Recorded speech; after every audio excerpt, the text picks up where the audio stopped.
Eh bien, bonjour à tous et à toutes. On est ravis aujourd'hui de vous accueillir avec Jean-Claude, avec Antoinette, avec Viviane, avec Frédéric également.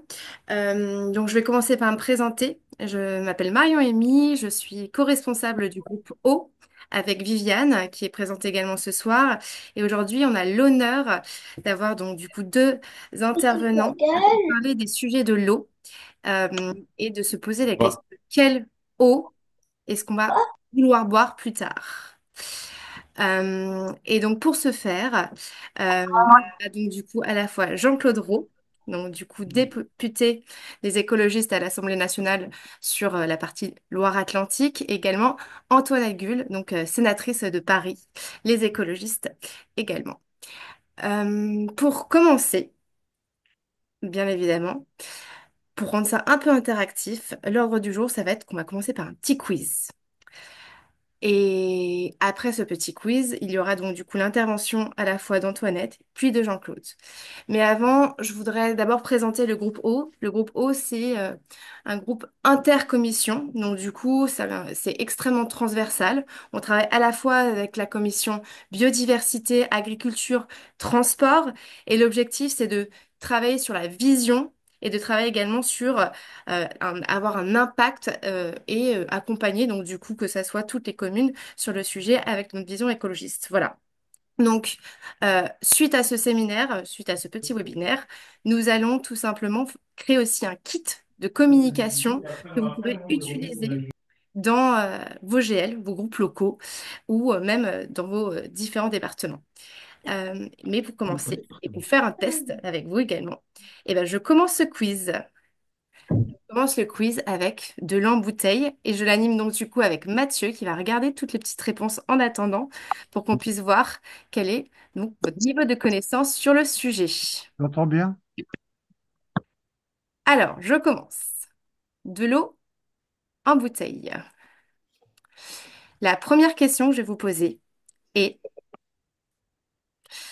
quelles sont les fraudes commises par Nestlé dans le scandale des eaux contaminées? Alors, à vos claviers, est-ce que c'est petit A, le détournement de fonds publics? Petit B, la tromperie du consommateur.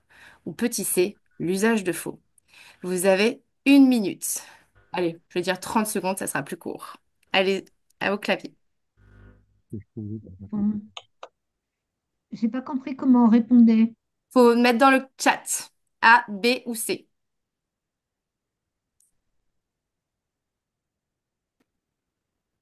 Mathieu, t'hésites Ouais. pas à me dire et à me communiquer. Ah, il y a presque 100% de B. Presque 100% de B.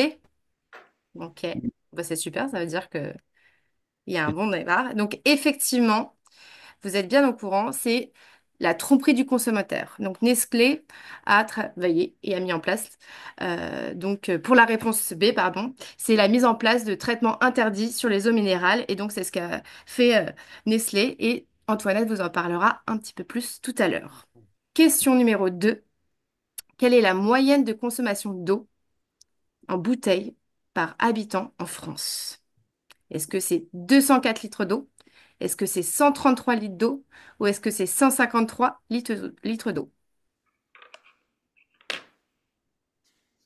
une de consommation d'eau en bouteille par an. Par an, par habitant en France. Bon, bouteille, hein.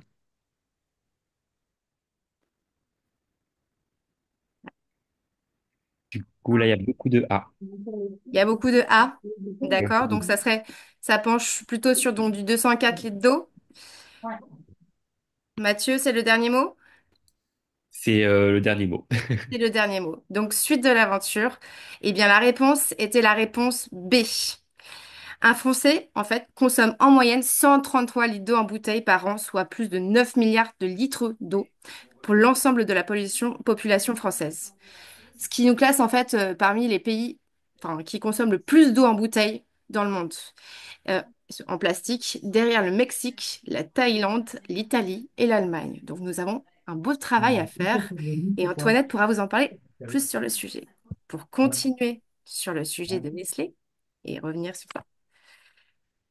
À combien est estimée la fraude des eaux en bouteille par Nestlé Water? Est-ce qu'à votre avis, c'est petit a, plus de 3 milliards, B, 15 millions d'euros, petit c, 1 milliard d'euros?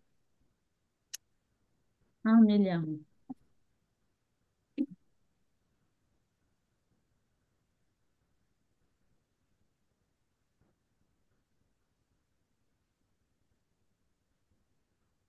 Mathieu, ça se Ouais. décide comment là?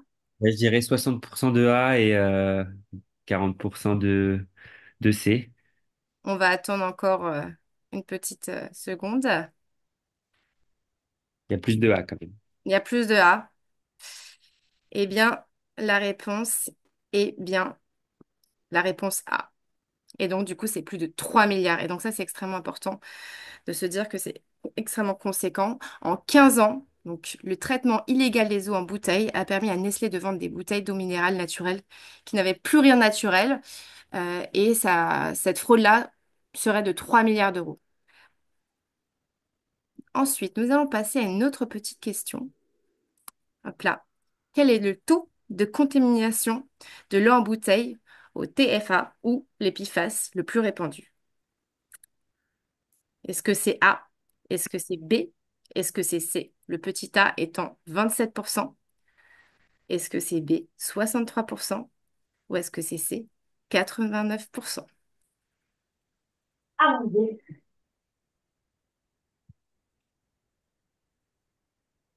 C'est chaud, Elle monsieur, n'est pas hein. simple, hein, cette question. Je rappelle, les PFAS sont, sont les polluants éternels, hein, pour information. Là, c'est moite-moite A et B. A et B. Ouais. Et la réponse est la réponse, ben Mais, justement, B. putain, Et la réponse B, et c'est justement selon une étude qui a été publiée en juillet 2024 par l'association Génération Future et le réseau européen d'action sur les pesticides, ils ont déclaré que 63% des échantillons d'eau minérale et d'eau de source sont contaminés au TFA, donc acide trifluoroacétique, pas simple à dire, un PFAS, donc du coup à chaîne ultra courte, dont on ne connaît pas bien aujourd'hui les effets sur la santé. Ce nombre, enfin, c'est extrêmement important de se poser ces petites questions sur notre santé. Anne Souiris, qui est également une sénatrice des écologistes, travaille énormément également sur ce sujet-là. Et nous souhaitons, en tant que groupe O, avoir également des informations sur ce sujet-là et des questions seront également mises dans le kit de com sur ça. Le scénario 2 sur l'eau au robinet. À votre avis, combien de Françaises et Français ont déjà consommé de l'eau du robinet contaminée au-dessus des normes au cours d'une année? Est-ce que c'est plutôt 5 millions? Est-ce que c'est plutôt 750 millions? Ou est-ce que c'est plutôt de 12 millions? Allez,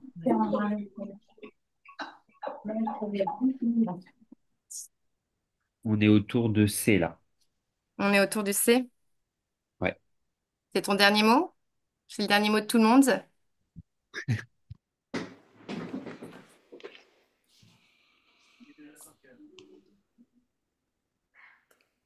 Mathieu, on est bon? Ouais, un peu de A, mais plus du Un C peu quand de même. A? Ok. Eh bien, la réponse, bah, c'est bien 12 millions.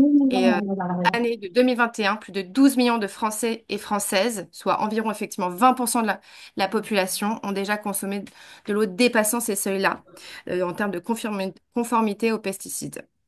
Et en 2008, 5 millions de personnes étaient concernées par ce sujet-là. Ça montre une hausse extrêmement importante et il y a beaucoup de recherches qui restent faibles sur le sujet. Donc, question suivante. Combien de molécules de pesticides sont recherchées par les agences régionales de santé, donc ce qu'on appelle les ARS, sur les 750 à risque susceptibles d'être retrouvés dans l'eau potable? Je répète la question parce qu'elle n'est pas simple. Combien de molécules de pesticides sont recherchées par les ARS sur les 150 à risque susceptibles d'être retrouvés dans l'eau potable? Est-ce que c'est 750? Est-ce que c'est 50? Est-ce que c'est 200? Ça penche sur le B. Ça pense sur le B, Ouais. Un petit peu de C, mais un plutôt peu de C.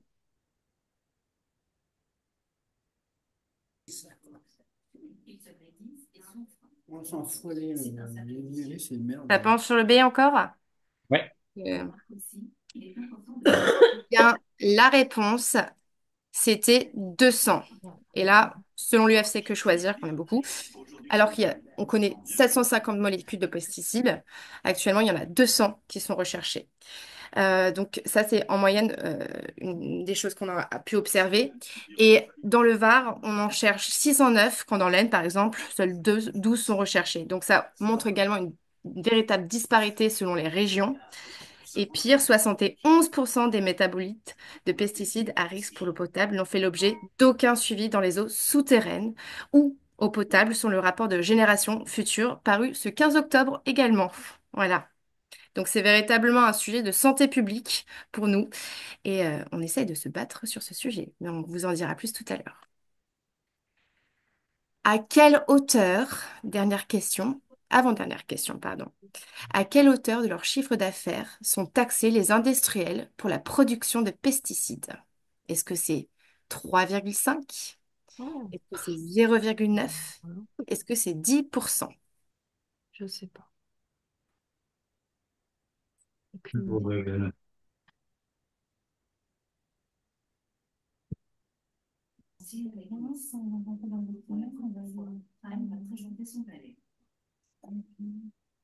Alors, ça fait ouais, il y a plus de A et un peu de B.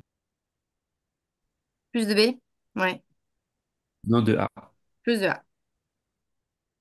Allez. Eh bien, la réponse, c'est seulement 0,9%. La taxation, en fait, elle est encore extrêmement faible. Le principe de pollueur-payeur n'est à ce titre absolument pas appliqué. Et le chiffre d'affaires hexagonal des fabricants a bondi de 31,5% en 2022. Il arrive à dégager 2,5 milliards d'euros de chiffre d'affaires. Pourtant, quand on se dit ça, il y a seulement 0,9% de ce chiffre d'affaires qui est assujetti à cette taxe, et donc ça représente juste 4 millions d'euros. La loi autorise pourtant l'État à les taxer à hauteur de 3,5% de chiffre d'affaires, ce qui rapporterait beaucoup plus. La question reste entière. Pourquoi diable ne sont-ils toujours pas taxés au maximum prévu? Parce qu'après, ils sont forêts. J'entends des petits commentaires à côté, effectivement. Ensuite, question, comment sont définis les seuils réglementaires pour mesurer les pesticides dans l'eau? Est-ce qu'ils n'ont pas bougé depuis les années 80? Petit b, ils sont réévalués tous les ans en fonction de la toxicité des molécules. Petit c, ils ne s'appliquent qu'aux métabolites dits pertinents.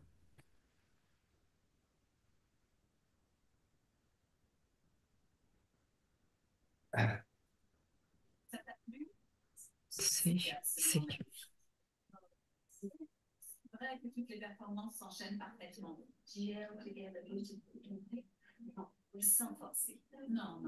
Alors, Mathieu, on est sur quoi? Du C. Réponse C? Mm. Oui. Eh bien, la réponse était la réponse A et C. Bah, fallait bien que pour la dernière question, on vous embête un petit peu. Donc, à savoir, les seuils pour évaluer la présence des pesticides dans l'eau sont anachroniques, voire inadaptés. Ils datent effectivement donc du coup des années 80 et répondent au seuil de détection des méthodes d'analyse disponibles pour les pesticides à cette époque. À savoir que ce seuil ne s'applique qu'aux métabolites de pesticides classés comme dits pertinents. Donc voilà, et que les dépassements de seuil ont poussé les autorités à définir la pertinence et à sortir un certain nombre de molécules du classement. Donc ça, c'est assez important de savoir que il y a des choses qui ne sont pas forcément bien contrôlées. Et par exemple, le S-métachlore, désormais classé comme non pertinent, n'est pas soumis au seuil de qualité alors qu'il existe de nombreuses alertes donc, sur son potentiel qui est cancérigène et reprotoxique. C'était donc du coup la fin donc, de quiz. Pourquoi on a voulu commencer par un petit quiz, c'est de se dire qu'il y a beaucoup de choses sur lesquelles on est en train de travailler. Il y a beaucoup de choses que ce soit au niveau de santé publique, que ce soit au niveau de captage et de préservation de l'eau, sur lesquelles nous devons combattre. Et pour parler de son combat, j'invite Antoinette, donc du coup, à présenter le combat que tu mènes, donc du coup depuis plus d'un an, 1 an et demi, voire, auprès de Nestlé, et nous présenter également les travaux que tu lances sur tout ce qui est partie plastique. Alors, ton micro est coupé. On va commencer par le début, par ouvrir son micro. Bonjour à toutes et tous. Merci. Merci Marion pour cette introduction sympathique. Ça nous met en fait dans le bain, si j'ose dire. Et puis bonjour à tous. Je vois que vous êtes très nombreux. Ça fait plaisir de voir que ce sujet vous intéresse. Alors je dis bonjour à tous les écolos qui sont connectés, à tous les non-écolos. Et puis je salue aussi les salariés de Nestlé qui sont venus écouter Incognito s'il y en a. Donc, moi, je vais vous raconter un peu ce que j'ai fait ces derniers temps, puisqu'en fait, j'ai eu à conduire pour le compte du Sénat une mission d'information, une mission d'information qui concerne les politiques publiques en matière de traitement des eaux minérales naturelles. Et j'ai eu à faire ce rapport d'information parce que en janvier 2024 a été porté au grand jour par des journalistes le fait que Nestlé Waters et ses eaux minérales naturelles faisaient subir des traitements à ces eaux minérales naturelles. La commission des affaires économiques dans laquelle je siège au Sénat m'a confié cette mission d'information et j'ai donc pu, par ce biais, interroger un grand nombre de personnes et de personnalités, puisqu'au total, j'ai fait plus de 25 auditions et j'ai interrogé 35 personnalités, dont des ministres, des cabinets de ministres, des préfets, bien sûr, les grands minéraliers. Mais je vais vous raconter tout ça. Donc déjà, je vais commencer peut-être par vous définir un peu ce que sont les eaux minérales naturelles et comment ça a de l'impact pour nous en France.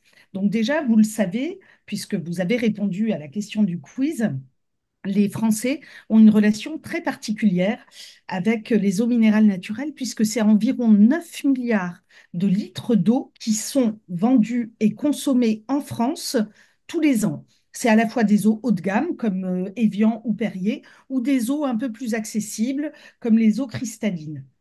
Comme vous le disiez, Marion et Mi, en Europe, il n'y a guère que les Italiens et les Allemands qui consomment plus d'eau en bouteille que nous. Donc, c'est-à-dire qu'on est vraiment des grands consommateurs. Le chiffre d'affaires du secteur, c'est 3,5 milliards d'euros. Et en particulier, nos eaux sont très appréciées à l'étranger. Donc, nous avons également un chiffre d'affaires à l'export, puisque la France est le premier exportateur d'eau embouteillée. Alors, on peut s'interroger en tant qu'écologiste si effectivement il est très pertinent d'avoir de l'eau qui est ici puisée en France et qui se retrouve sur la table d'un restaurant à l'autre bout de la planète, bien entendu. Mais au-delà de cette question, je vais déjà vous raconter ce que j'ai eu à faire sur cette étude, mais on essaiera aussi de répondre à ce type de questions. Alors, donc je disais que ces eaux minérales, elles sont tout à fait plébiscitées pour leur composition et pour leur aspect thérapeutique, qui est essentiel puisque c'est la base de l'économie thermale. Donc non seulement on a le secteur économique des eaux minérales, mais on a aussi le secteur économique du thermalisme qui dépendent de ces eaux minérales. Je le dis parce que c'est important et il faut prendre en compte ces deux marchés. Donc, quand on dit que c'est un marché à 4 milliards d'euros, c'est un marché à 4 milliards d'euros auquel il faut ajouter le marché du thermalisme. Et donc, ces eaux sont très particulières. Elles bénéficient même de la part de l'Académie de médecine un statut particulier, c'est-à-dire qu'elles sont reconnues pour les bienfaits sur la santé. Une eau minérale naturelle, c'est à la fois une eau qui est minérale, c'est-à-dire qui contient des minéraux et des oligo-éléments et qui est naturelle. Naturelle, ça veut dire qu'elle émane d'une source d'eau souterraine qui est tenue à l'abri de toute pollution. C'est-à-dire qu'elle est à la fois minérale et pure. C'est ça, une eau minérale naturelle. Et en fait, c'est ça la promesse que nous font les minéraliers quand ils nous vendent une eau minérale naturelle. Ils disent non seulement vous avez une eau souterraine qui donc est puisée à 100 mètres, 1000 mètres sous terre, c'est-à-dire qu'elle est là depuis un certain temps, qu'elle est protégée d'un certain nombre de pollutions, Et ça s'appelle le principe de la pureté originelle et ça s'applique à la fois aux eaux minérales et aux autres sources. Une eau minérale, elle est donc normalement, j'allais dire, potable à la source. Je ne veux pas utiliser le terme potable, mais en tout cas, elle est pure et elle peut être bue dès son émergence. Et je ne dis pas potable parce qu'il y a plein d'eau minérale qui ne pourraient pas être distribuées comme eau potable parce qu'elles sont trop minérales, parce qu'elles contiennent trop de minéraux et que elles n'auraient pas le tampon de potabilité. Je le dis. Voilà, donc tous ces éléments-là, la pureté, la minéralité, les oligoéléments, etc., fait qu'en fait, on peut vendre de l'eau en bouteille très très cher, 200, 300, 1000 fois plus cher que l'eau du robinet. Et c'est pour ça, parce qu'on a de l'eau pure et chargée en minéraux et en oligo-éléments.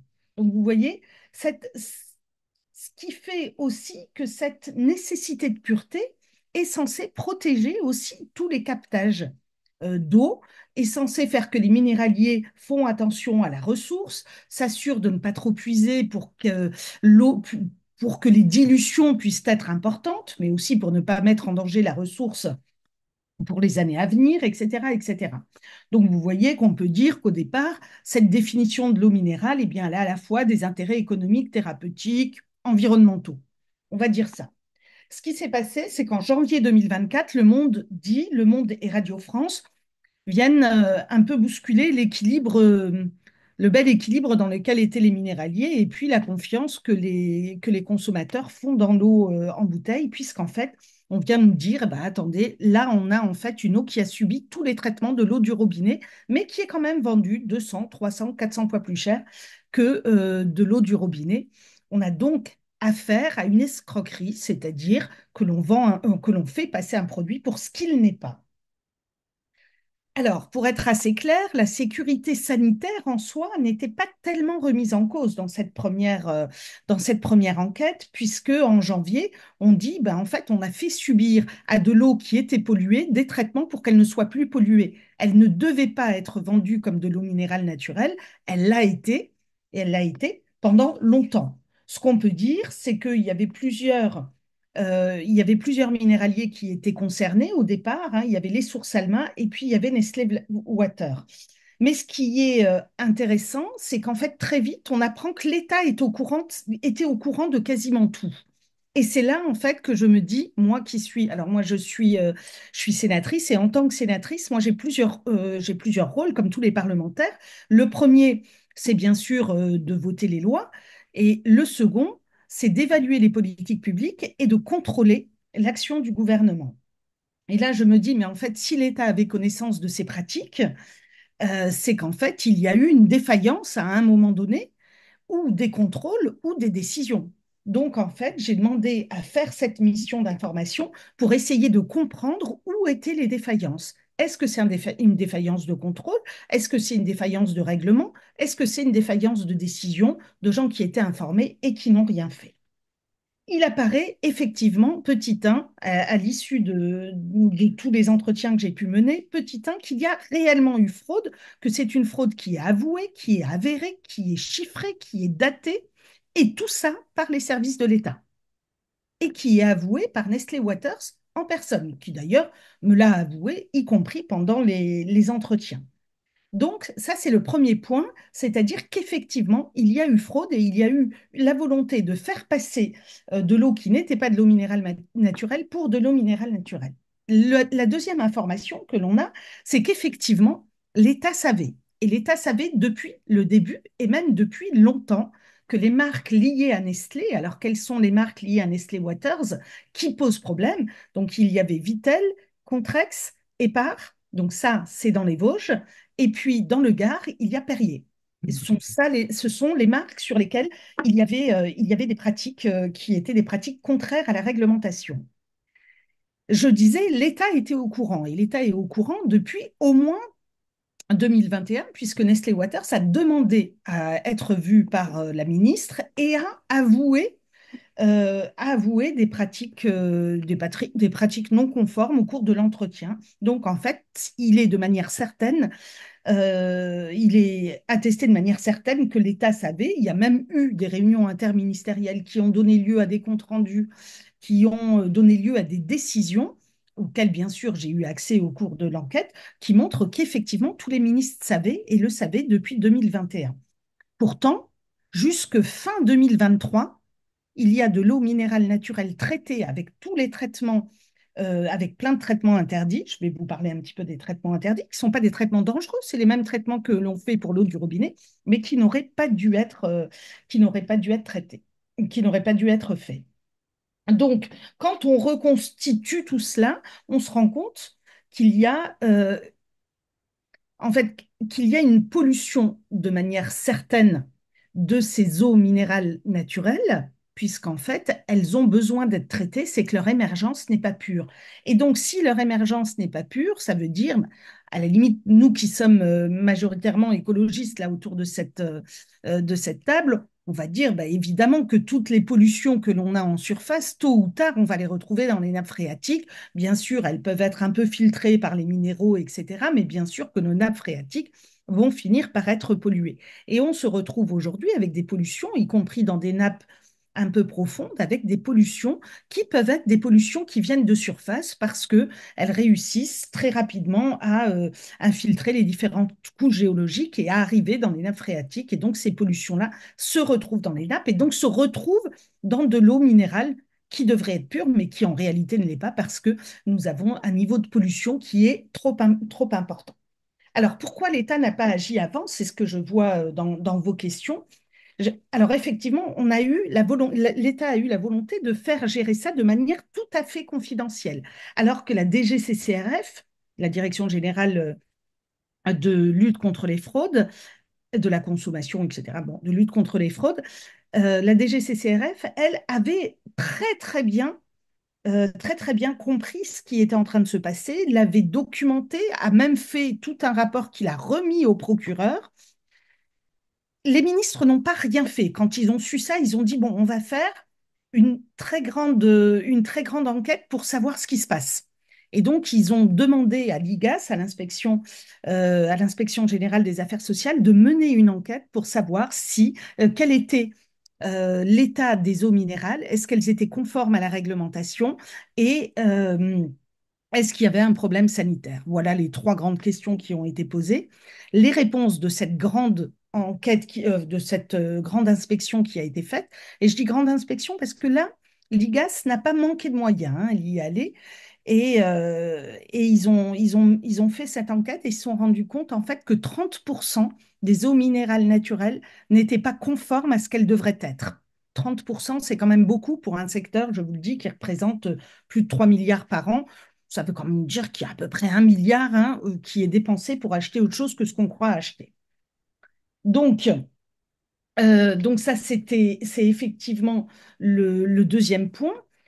Le troisième point, c'est que c'est les consommateurs, en fait, qui se font avoir dans l'histoire. Et ça, c'est assez insupportable parce que si les consommateurs vont acheter de l'eau en bouteille au lieu de boire de l'eau du robinet, c'est sans doute parce qu'ils n'ont pas confiance dans la qualité de l'eau du robinet et plus confiance dans la qualité de l'eau en bouteille. Ce qui, en soi, bon, on va en discuter après parce qu'on va parler de la qualité de l'eau du robinet, mais en soi, pourquoi il y a cette confiance supplémentaire, c'est sans doute aussi les effets d'un marketing important avec la pureté d'une eau minérale qui passe à la télé, avec Evian qui rajeunit, etc.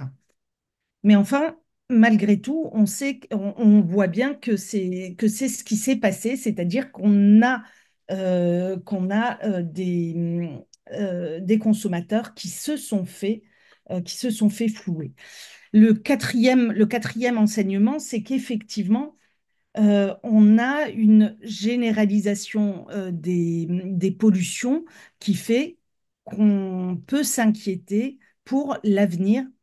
J'allais dire l'avenir de l'eau minérale naturelle, mais c'est pas tant ça, moi, qui m'inquiète. C'est pas l'avenir d'un secteur économique, même si on peut en parler, mais c'est bien l'avenir de la qualité d'une ressource qui est vitale, c'est-à-dire notre ressource en eau. Qu'en est-il aujourd'hui? Parce que là, ce que je vous dis, c'est qu'en fait, en gros, depuis fin d'année dernière, l'État dit on est rentré dans les clous, tout est normal, les contrôles ont été faits, etc. Et moi, quand je fais mes auditions, j'auditionne des agents de la lutte contre les fraudes Et ils me racontent la dernière inspection qu'ils ont eue au mois de juin chez Nestlé et ils me disent, ils ne nous ont pas laissé rentrer, ils nous ont laissé pendant 1 heure et demie à la porte alors que c'était une inspection inopinée. Donc ça, c'était à l'usine Perrier dans le Gard. Donc, je me dis, bon, une inspection inopinée qui fait attendre 1 heure et demie, il faut savoir que tous les filtres précédemment avaient été cachés, mais alors réellement dissimulés avec une série de dissimulations tout à fait digne d'un film d'espionnage, puisqu'en fait, on avait mis les filtres dans les armoires électriques, on avait construit des faux murs, on avait construit des fausses émergences, etc., pour que les contrôleurs ne puissent pas voir et ne puissent pas imaginer. Donc, il y avait des filtres. Et ce n'est qu'en allant, c'est quand la DGCCRF a été chez le marchand de filtres qu'elle s'est rendue compte, parce que là, par contre, il y avait de la transparence, qu'elle s'est rendue compte que Nestlé Waters achetait beaucoup de filtres qui n'étaient pas autorisés normalement dans les eaux minérales et qu'il ne vendait que des eaux minérales. Donc, ça n'était pas normal. Alors, donc ça, c'est le dernier point, c'est effectivement que nous avons une ressource qui est fragile et qui n'est pas protégée de la pollution. Alors, Nestlé Waters s'en défend et dit, mais oui, mais la réglementation n'est pas claire. Moi, je veux bien avoir un plan de transformation pour pouvoir vendre de l'eau qui est tout à fait dans les normes. Toujours est-il que quand il y a des inspections, non seulement il faut attendre les inspecteurs pendant 1 heure et demie, mais une fois que les inspecteurs sont rentrés dans l'usine Perrier, il y a deux types d'eau qui sortent. Il y a de l'eau Perrier, de l'eau minérale naturelle Perrier, maintenant vous savez ce que c'est, et de l'eau de boisson. L'eau de boisson, c'est de l'eau du robinet, c'est de l'eau rendue potable par traitement, c'est-à-dire que c'est une eau qui n'a pas une grande qualité. La première s'appelle Perrier, la deuxième s'appelle Maison Perrier. Et les inspecteurs, lorsqu'ils sont allés visiter l'usine Perrier, ils m'ont dit, on n'a pas pu savoir si ce qu'on contrôlait, c'était du Perrier ou Maison Perrier. Et le fait qu'on ne sache pas ce qu'on contrôle, ça veut dire qu'aujourd'hui encore, la fraude existe peut-être. En tout cas, ce qui est sûr, c'est que quand Nestlé Waters négocie son plan de sortie de crise, il dit, pour pouvoir sortir de la crise, il faut que je puisse filtrer mon eau de manière très, très fine pour pouvoir enlever toute une série de choses. Or, quand on filtre très fin, on peut enlever des bactéries, on peut enlever effectivement peut-être même des virus, même si les virus, il y en a certains qui passent, mais c'est surtout pourquoi a-t-on besoin aujourd'hui de filtrer très fin de l'eau minérale naturelle qui est censée être pure? Eh bien, parce qu'elle n'est pas pure et parce que donc, ça n'est pas de l'eau minérale naturelle et qu'elle ne peut pas continuer à être vendue 200, 300 ou 500 fois plus cher que l'eau du robinet. Ce qui est tout à fait scandaleux, c'est qu'il s'est écoulé plus de 2 ans où tout le monde savait que ce qui était vendu n'était pas de l'eau minérale et pourtant Nestlé a eu le droit de continuer à vendre. Et ça, c'est absolument, absolument inacceptable. Donc c'est pour ça qu'aujourd'hui, moi j'ai fait une dizaine de recommandations. La première, c'est d'écrire noir sur blanc la réglementation, parce qu'en fait, tout le monde joue un peu. Il n'y a pas de flou, hein. La réglementation est assez claire, mais elle ne donne pas de chiffres. Et tout le monde dit, ah ben, il n'y a pas de chiffres. Donc, en fait, peut-être que ce qu'on fait, c'est autorisé. Alors, non, c'est pas autorisé. Il y a eu l'Europe qui s'en est mêlée parce que, bien sûr, c'est une réglementation européenne. Et l'Europe a dit, ben non, c'est pas possible, une filtration à 0,2, c'est ce que fait Nestlé aujourd'hui, sur Vitel contre Axépar et sur Perrier, eh bien, c'est une réglementation qui n'est pas conforme à ce qu'est de l'eau minérale naturelle. C'est ce qu'ils font hein, aujourd'hui, même si l'Europe a dit, oui, 0,2 microns, pardon, 0,2 microns. Euh, et donc, 0,2 microns, c'est trop bas. Et c'est 0,2 microns. Alors, pourquoi la norme, c'est à peu près 0,8 pour de l'eau minérale naturelle. Et quand on fait du 0,2, c'est parce qu'on veut enlever un certain nombre, j'allais dire, d'impuretés. Si c'est des impuretés minérales parce qu'il y a des traces d'argile, etc., ça pourrait être autorisé. Mais si c'est des impuretés de type matière fécale, bactéries, etc., là, c'est pas possible parce que c'est de la dépollution et une eau minérale naturelle n'a pas besoin d'être dépolluée. Donc moi, la première chose que je dis, c'est il faut écrire très clairement la réglementation, ne pas l'assouplir, mais l'écrire de manière à ce que personne ne puisse y échapper. La deuxième chose que je dis, c'est qu'il faut se rendre très très vite chez Nestlé Waters dans le Gard pour vérifier que la traçabilité est permise, la traçabilité de ces deux eaux produites dans l'usine du Gard. Et puis après, donc toute une autre série de recommandations sur l'information aux consommateurs, parce que là, c'était quand même absolument scandaleux le fait qu'en 2 ans et demi, il n'y ait pas eu d'information aux consommateurs. On a le droit de savoir ce qu'on achète. Il y a des gens, y compris même des personnes, j'allais dire, qui ont peu de revenus, qui achètent de l'eau minérale naturelle, alors que c'est un produit très très cher. Et pourtant, il y a un attachement à ce produit qui est incroyable. Donc, le deuxième, c'est l'information du consommateur. Moi, j'ai proposé là dans mon rapport et dans mes recommandations, j'ai proposé le name and shame, c'est-à-dire que dès qu'on est au courant d'un défaut de suivi de réglementation, on nomme l'entreprise, on nomme les marques et on dit très clairement au consommateur ce qu'il en est pour que lui puisse choisir. Et puis aussi, on interdit la mise en vente. Ça, c'est sur l'information du consommateur. Après, sur la fréquence des contrôles, le caractère dissuasif, là aussi, j'ai toute une série de recommandations, parce que ça, c'est pas possible. Une usine qui fait attendre des contrôleurs 1 heure et demie sur un contrôle inopiné, c'est qu'elle a quelque chose à cacher. Donc, c'est pas possible. Ça ne peut pas rester non, non sanctionné. Donc, ça doit être sanctionné. Et ensuite, donc je disais, une transmission immédiate aussi à l'Europe, puisqu'en fait, comme je disais que nous avions beaucoup d'exportations d'eau minérale naturelle, il est important aussi que ce soit transmis à l'ensemble des pays de l'Union européenne pour qu'eux aussi sachent, puissent informer leurs consommateurs. Voilà en gros ce que je voulais dire, c'est une très très grosse fraude qui a été commise par Nestlé. Ils le savent très bien. Hein, c'est vraiment, il n'y a il y a aucun doute là-dessus. Moi, j'ai vu donc la DG de Nestlé, j'ai vu la DG de Danone, j'ai vu la DG, j'ai vu le DG de Cristalline, etc. Enfin, d'Alma Group, je les ai tous vus, rencontrés, j'ai échangé avec eux dans le cadre de ces auditions.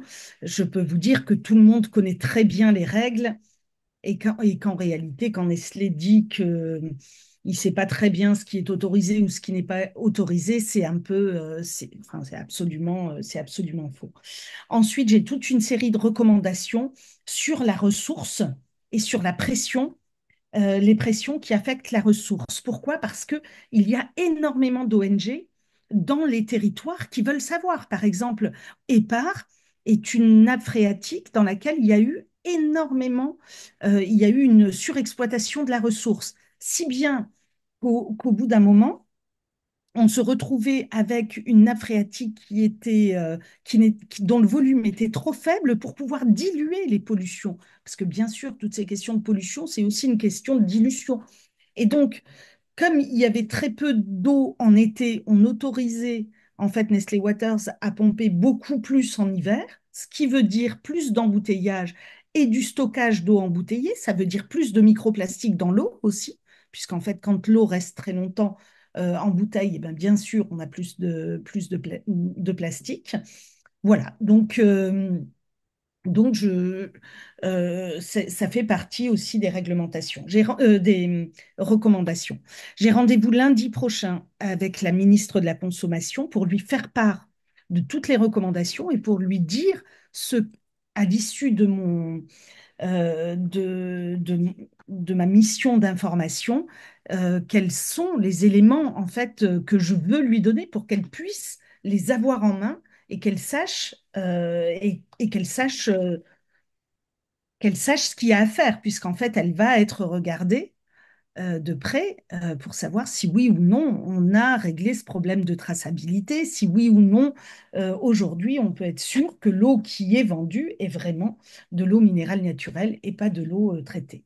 Alors, quand vous me dites maintenant pourquoi il s'est passé ça, bon, très clairement, je pense qu'il y a aussi eu une volonté, pas forcément il y a eu l'idée de se dire, puisqu'il n'y a pas de problème sanitaire, peut-être que on peut regarder, on peut essayer de voir de plus près comment on fait pour arranger la situation avec Nestlé Waters, qui embauche quand même en France à peu près 2000 personnes sur les deux sites, enfin pas les deux sites, mais dans les Vosges, sur les deux départements. Et donc, on peut se dire, c'est aussi une question je ne vais pas dire de chantage à l'emploi, parce que ce serait pas sympa de dire une chose pareille, mais donc je ne veux pas utiliser ce terme-là. Mais en tout cas, ce qu'on peut dire, c'est il, il y a de l'emploi, il y a de l'emploi sur des territoires qui ne sont pas des territoires hyper industrialisés, hein, que ce soit le Gard, quoique le Gard est quand même un peu industrialisé, mais il y a 2000 personnes qui travaillent, et bien sûr, avant de mettre 2000 personnes Énorme. au chômage, on réfléchit un peu, et c'est normal qu'on réfléchisse un peu. Ceci dit, avant de tromper plusieurs millions de consommateurs, on doit réfléchir aussi un peu. Et donc là, effectivement, on peut dire que l'État n'a pas été tout à fait à la hauteur. En tout cas, elle a fait plein de choses, elle a diligenté plein d'enquêtes. Moi, j'ai très clairement vu, hein, des enquêteurs de l'État qui ont fait un très bon travail, qui ont fait remonter les bonnes informations et j'allais dire, finalement, des ministres qui n'ont pas pris la décision de dire stop, on arrête tout, on demande à Perrier ou à Perrier, à Vittel, etc., de ne pas distribuer tant qu'ils ne sont pas à jour de la réglementation. Voilà ce que je peux vous dire, que ça a été vraiment un sujet et un travail, j'allais dire, très minutieux qui a été mené, puisqu'en fait, bien sûr, hein, quand on mène ce type de mission, il faut qu'on soit sûr des conclusions que l'on tire et que l'on soit sûr des faits, puisqu'en fait, il s'agissait aussi de rétablir les faits. Et donc, le rapport rétablit les faits quasiment de manière, j'allais dire, chronologique depuis 2020, qu'est-ce qui a été fait, par qui, etc. Mais c'est aussi pour pouvoir clairement établir les responsabilités. Voilà, donc aujourd'hui, nous savons que nous avons de l'eau minérale naturelle qui finalement est en danger et qu'elle est en danger par l'ensemble des pollutions. Dans les pollutions, il y a bien sûr, parce que ce qui a été trouvé, c'est bien sûr, c'est des PFAS, mais ça, on va en parler juste après. Donc, je laisserai Jean-Claude vous en parler, puisque bien sûr, hein, si on en a dans l'eau du robinet, on en a aussi dans l'eau minérale naturelle. Des pesticides, bien entendu. Il y avait également des matières fécales, c'est là que c'est quand même aussi beaucoup plus absolument dangereux, et du microplastique. Voilà les 4 éléments qu'on a retrouvés dans ces eaux minérales. Donc, vous voyez que c'est pas une très bonne nouvelle pour les eaux minérales. Moi, je constate que les services de l'État au plus proche du terrain ont fait leur travail et que les décisions n'ont pas été prises. Ça n'est donc pas une remise en cause des contrôles ou des contrôleurs, mais c'est bien une remise en cause des décisions prises à partir des contrôles, puisque moi, j'ai eu accès à tous les contrôles et je vois bien que tout est fait, que tout a été fait et a été travaillé. Alors, il faut dire quand même que les ARS ont fait un article 40 ARS, hein, Agence régionale de santé, celle de l'Est, du Grand Est, a fait un article 40 qui a permis que ça passe, pour ce qui concerne les Vosges, que ça aille jusqu'au tribunal et il y a eu une décision du tribunal pour Vittel et par Contrex, une décision du tribunal avec une convention judiciaire d'intérêt public. Alors, vous vous dites, hein, c'est quoi sa convention judiciaire d'intérêt public? Vous voyez comment ça se passe aux États-Unis, en fait. Aux États-Unis, on négocie et puis on Mhm. dit, ben, en fait, je ne sais pas si vous le saviez, mais en France aussi, on peut le faire. En France, on peut le faire et on peut le faire dans le cas de ce type de fraude. On peut le faire dans le cas de délits environnementaux, par exemple, ou on peut le faire en cas de fraude, puisque là, on se retrouve avec à la fois un délit environnemental, puisqu'il n'avait pas les autorisations de pompage, etc.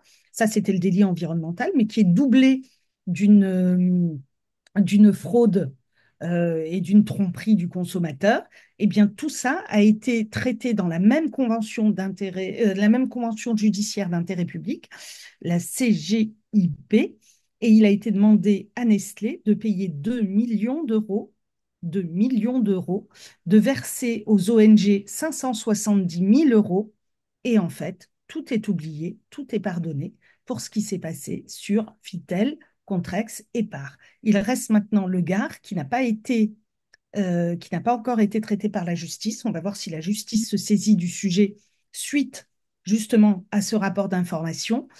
Euh, mais en tout cas, ce qui s'est passé dans les Vosges, je répète les montants, 2 millions d'euros d'amende pour 3 milliards d'euros de fraude, puisqu'en fait, la fraude durait depuis plus de 15 ans. Voilà en gros ce que je voulais vous dire, hein, c'est vous raconter l'histoire, en fait, l'histoire de de ce fait divers, de cette tromperie qui restera quand même, qui restera dans les esprits sur les eaux minérales, mais qui nous, en tant qu'écologistes, nous interpelle plus, puisque nous, bien sûr, on lutte contre le plastique, contre, on lutte pour une eau du robinet, pour une eau municipale, pour une non-privatisation de la ressource, etc. Et donc, il est important, vraiment important, que ça puisse ne pas ne pas passer inaperçu ce genre de choses, puisque bien entendu, vous voyez, une semaine avant que je rende le rapport, parce qu'il a fallu le rendre, le présenter et le faire voter, on l'a voté à l'unanimité, hein, quand même au Sénat, et vous connaissez les majorités au Sénat. C'est donc juste pour vous dire, hein, de droite ou de gauche, tout le monde est d'accord pour dire que c'est inacceptable, ce genre de choses. Voilà ce que je peux vous dire. Je vous dire également que j'ai déposé aussi une proposition de loi qui consiste à interdire les petites bouteilles en plastique, parce que donc il y a effectivement du microplastique, les petites bouteilles en plastique, toutes celles inférieures à 50 centilitres, en disant ben, si on veut acheter de l'eau en bouteille, au moins achetons une grande bouteille d'eau, hein, puisque c'est en plus à peu près le même prix, donc c'est peut-être pas la peine d'acheter du 30 centilitres, 35 centilitres, 50 centilitres, et qui vise également à interdire dans les hôtels et les restaurants tous les petits contenants plastiques, les petits trucs avec du lait, avec de la crème, avec du café, avec du thé, avec enfin avec de la mayonnaise, avec du ketchup, et avec du shampoing. Excusez, c'était ça au départ, avec du shampoing, avec du savon, etc. Tous les petits contenants plastiques individuels pour pouvoir les interdire. Voilà ce que je voulais vous dire ce soir. J'ai plein d'autres choses à vous dire, mais je vais m'arrêter là. Voilà. Merci beaucoup, Antoinette. Ce que je vous propose, au vu de l'heure, c'est de passer directement plutôt à l'intervention de Jean-Claude et qu'on prenne toutes les questions et qu'on fasse 20 minutes de questions-réponses parce que je vois quand même pas mal de questions-réponses dans le chat. Est-ce que ça te va, Antoinette? Ou est-ce que tu préfères Très prendre bien, très bien, très bien. Non, non, Jean-Claude? mais c'est très bien parce que je pense que ce sera intéressant. Enfin, Complémentaire. voilà, les questions seront intéressantes sur les deux parties. Voilà, et vous saurez rebondir très bien l'un ou l'autre sur la Tout à question, fait. je pense. Jean-Claude, du coup, est-ce que tu nous entends? Est-ce que tu nous vois? Je dépingle, donc du coup. Je vous entends parfaitement, je n'ai pas perdu une miette et apparemment la bonne nouvelle c'est qu'on n'a perdu personne en route non plus, puisqu'il y a toujours autant de participants. Donc je voudrais commencer donc par saluer tout le monde, vous remercier d'être si nombreux et nombreuses avec nous ce soir et puis remercier, féliciter Antoinette pour son remarquable travail parce que c'est pas rien de s'attaquer à de tels groupes et effectivement une situation qui n'avait que trop duré. Donc bravo que ça ait pu éclater, qu'on puisse mettre fin à ces abus manifestes. Alors j'aimerais bien vous dire que je vais vous remonter le moral après qu'on ait parlé de l'eau en bouteille pour parler du robinet, mais je ne suis pas tout à fait sûr que ce soit le cas, mais je voudrais quand même rappeler pour peut-être rassurer un petit peu tout le monde que malgré ce que nous allons pouvoir dire sur l'eau du robinet, elle ne représente finalement que 5% de notre exposition aux pesticides, hein, puisque c'est, comme on le sait, un bien qui est extrêmement contrôlé. Peut-être pas suffisamment, peut-être pas bien, ça on va en reparler tout à l'heure.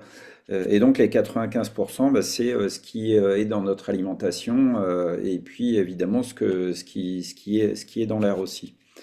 Alors, j'aimerais bien peut-être aussi démarrer cette intervention par expliquer un petit peu mon rapport à l'eau, si vous voulez, avant d'expliquer pourquoi cette PPL. Bon, assez brièvement, hein, sans m'étendre. Moi, j'étais maire d'une commune où se trouve un captage Grenelle. Donc, je pense que ça donne déjà une première raison de s'intéresser au thème de la qualité de l'eau. Et puis donc, je viens d'un département, la Loire-Atlantique, où on va dire que chaque année, nous avons une nouvelle bombe silencieuse avec un nouveau sujet par rapport à la qualité de l'eau. Alors, les noms des produits, des molécules que je vais évoquer seront sans doute familiers à beaucoup d'entre vous. Ça a été le S-métolachlore. Ensuite, ça a été le DMS et on a dû fermer du jour au lendemain un captage en Loire-Atlantique à Missillac avec des taux qui étaient 26 fois supérieurs à la norme autorisée. L'étape, la dernière, c'était les résidus du chlorothalonil. Et cette fois-ci, sur une partie du département, il y avait 90% des usagers qui buvaient donc une eau qui dépassait largement les normes. Et puis bah, aujourd'hui et demain, ça va être le TFA dont on va beaucoup parler.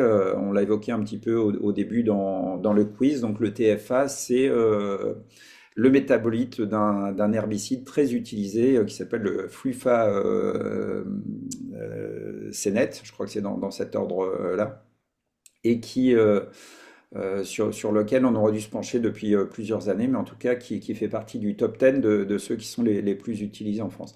Donc, vous voyez, on s'était dit avec un certain nombre d'élus en Loire-Atlantique qu'il était nécessaire qu'on fasse quelque chose. D'abord pour faire connaître cette situation, on va dire, assez préoccupante, et puis ensuite à mettre en place des façons de pouvoir y remédier. Donc celle que nous avons trouvée, c'est donc la proposition de loi que j'ai déposée qui s'intitule Protéger durablement la qualité de l'eau potable. Alors, des propositions de loi, on peut en déposer que ce soit au Sénat ou à l'Assemblée nationale tous les 4 matins, hein. C'est déjà un point de départ. Ensuite, évidemment, il faut qu'elle puisse être étudiée, arriver devant nos hémicycles respectifs. Donc, pour ça, on en reparlera aussi tout à l'heure, mais il n'y a que deux solutions pour les parlementaires. Ce sont soit les niches parlementaires, c'est-à-dire les journées qui sont dédiées à chacun des groupes politiques dans le courant de l'année, ou alors les semaines de l'Assemblée qui là revêtent un côté, on va dire, transpartisan. Et sur un sujet comme celui-là, il y a quand même peu de chances que nous arrivions à convaincre une majorité de groupes politiques, malheureusement. Donc, toujours dans cette partie un petit peu introductive, moi, il y a une phrase, c'est la réflexion que je me faisais, qui est reconquérir la qualité de l'eau. Et un jour, je me suis demandé combien de fois j'avais pu l'entendre, la lire, et combien de fois j'avais pu moi-même la prononcer. Parce que c'est quand même un objectif tout à fait louable et utile, mais après lequel on semble courir désespérément. Juste pour faire un petit retour sur les 20 dernières années, nous avons eu d'abord en 2004 des dispositions qui ont été prises sur les captages prioritaires. Le Grenelle qui a défini donc ces premiers captages, il y en avait à peu près 500 à l'époque. Ensuite, il y a la conférence environnementale, on en a ajouté 500 de plus. Il y a eu le plan eau en 2023. Là, Michel Barnier n'a rien trouvé de mieux que nous annoncer une nouvelle grande conférence nationale sur l'eau qui se tiendrait à la fin d'année. Mais vous voyez, malgré tous ces jalons, finalement, quel est le résultat? Si on regarde la question de la qualité de l'eau, c'est que nous n'y arrivons pas. Il n'y a pas d'autre conclusion, hein. Et d'ailleurs, c'est ce constat d'échec global qui a été repris par une mission interministérielle dont nous reparlerons aussi sans doute à la fin. C'est exactement ce constat d'échec. Et je crains qu'à ce rythme-là, nous n'y arriverons jamais, sauf vraiment à changer du tout au tout notre façon de faire. Alors, pourquoi je dirais qu'il y a peut-être trois éléments principaux. D'abord, il y a sans doute le déni.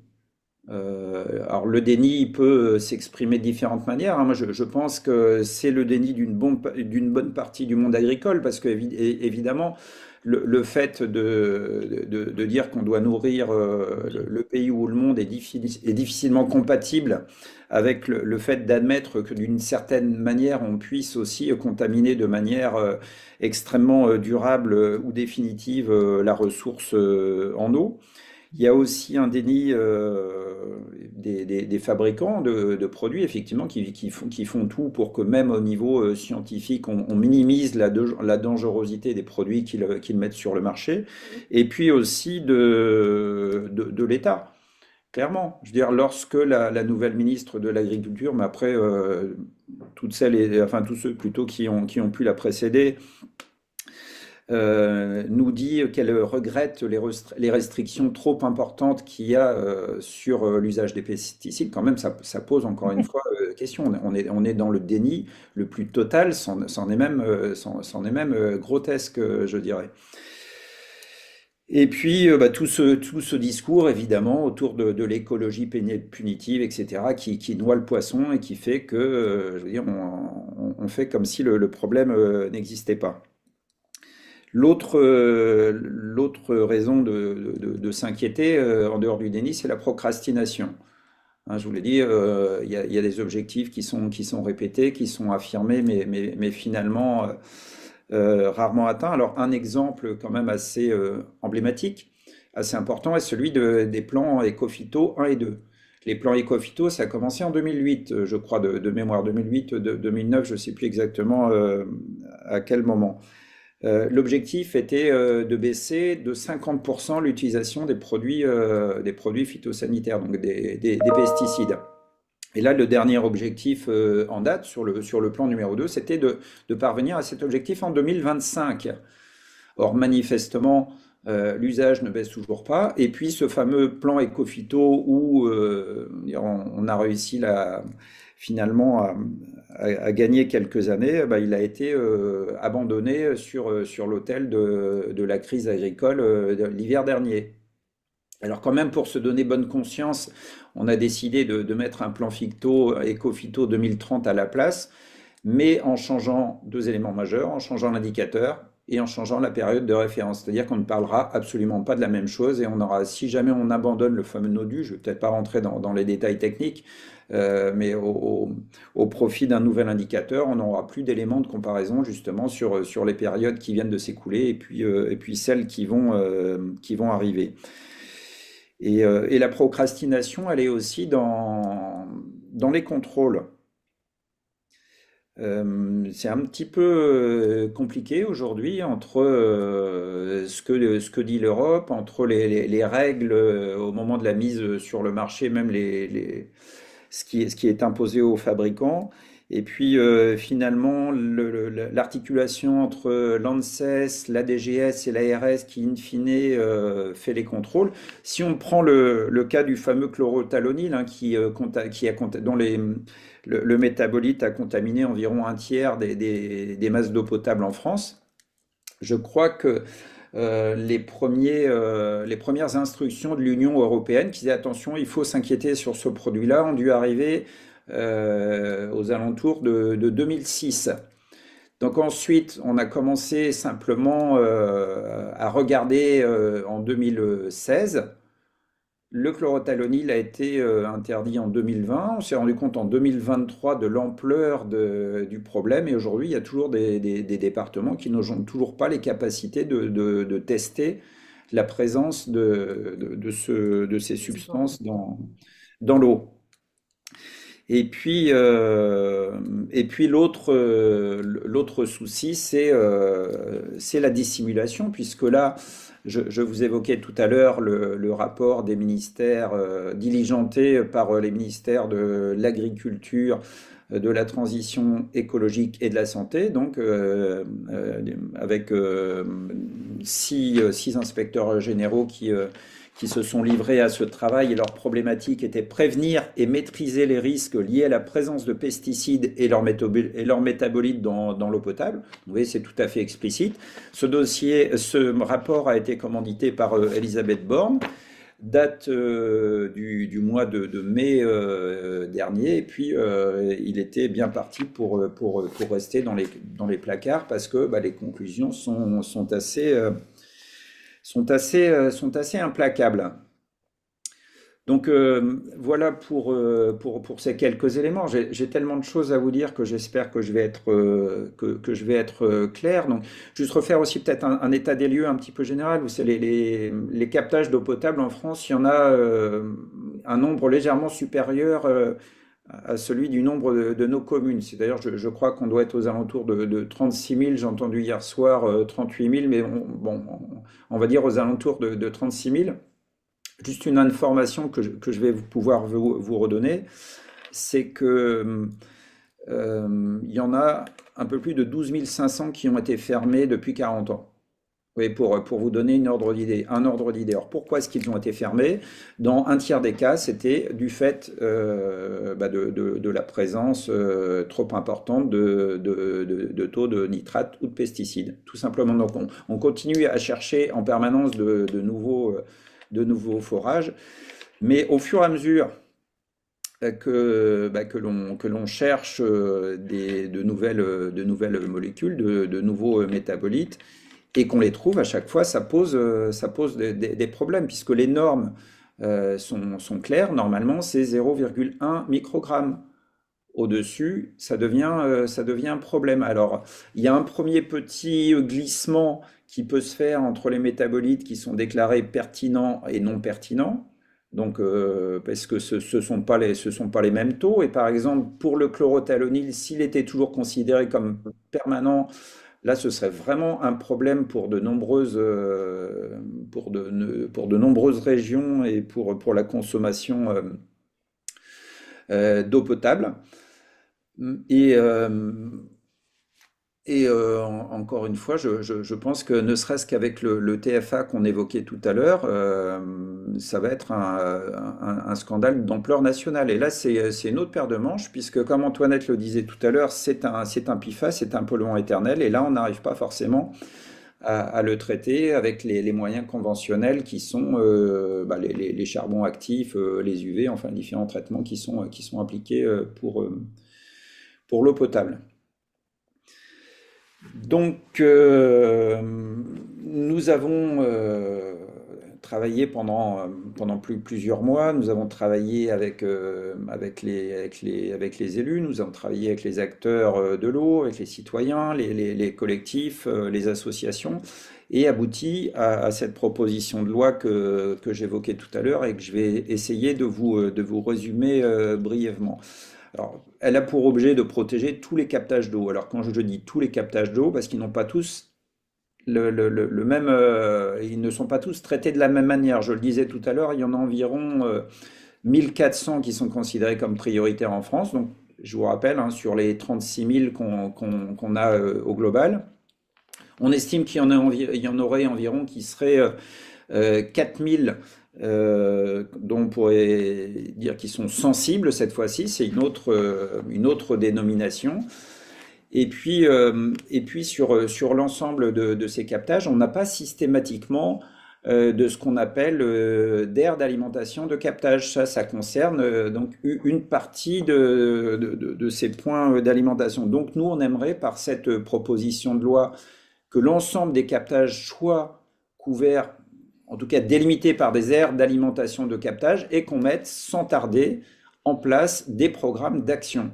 C'est-à-dire des actions très claires et précises pour réduire la quantité des pesticides, donc à commencer par la possibilité d'en utiliser, et puis en 2030 d'interdire justement clairement l'utilisation des pesticides sur ces aires d'alimentation de captage. Donc ça, c'est vraiment la mesure essentielle.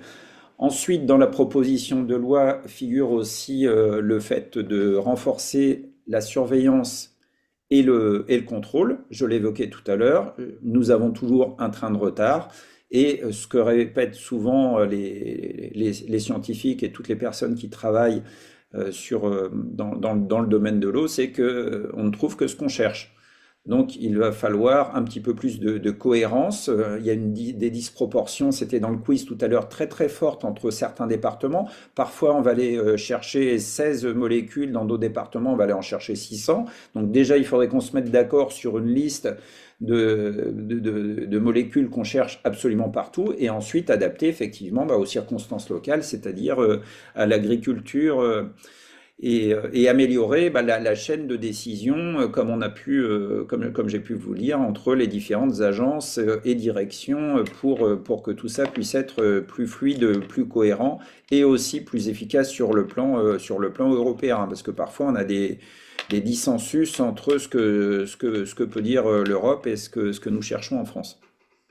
Donc pour avoir des chances de réussir, il faut évidemment accompagner ces agences, il faut les doter de moyens supplémentaires, notamment les agences de l'eau, hein, qui jouent un rôle clé dans la dépollution de l'eau.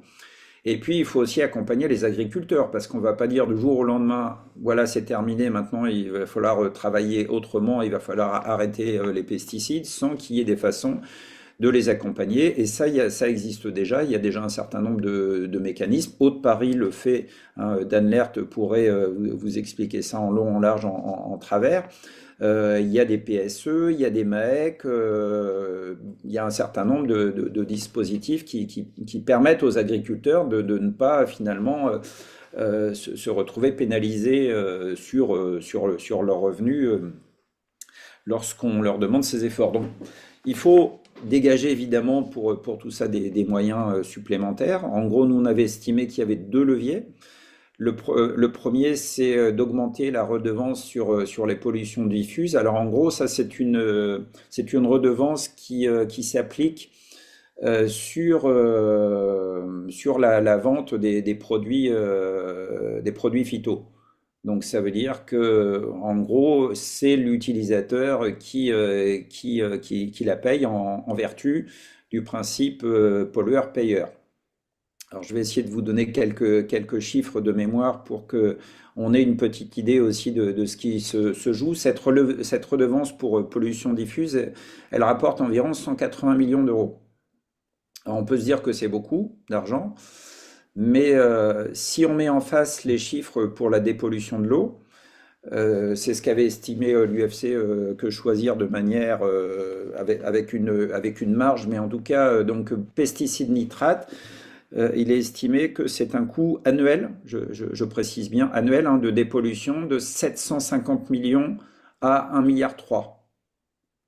Et là, qui paye l'écart, puisqu'on n'est plus du tout sur le pollueur-payeur, hein, vous voyez bien l'écart, 180 millions et au moins 750, voire plus, eh ben, c'est l'usager sur sa facture d'eau. Et le problème, c'est que demain, plus il va falloir traiter et plus il va falloir s'adapter, ce qu'on estime, c'est que ça va avoir un coût aussi très conséquent pour l'usager, puisque le coût de l'eau pourrait être multiplié par deux du fait de ce grand écart.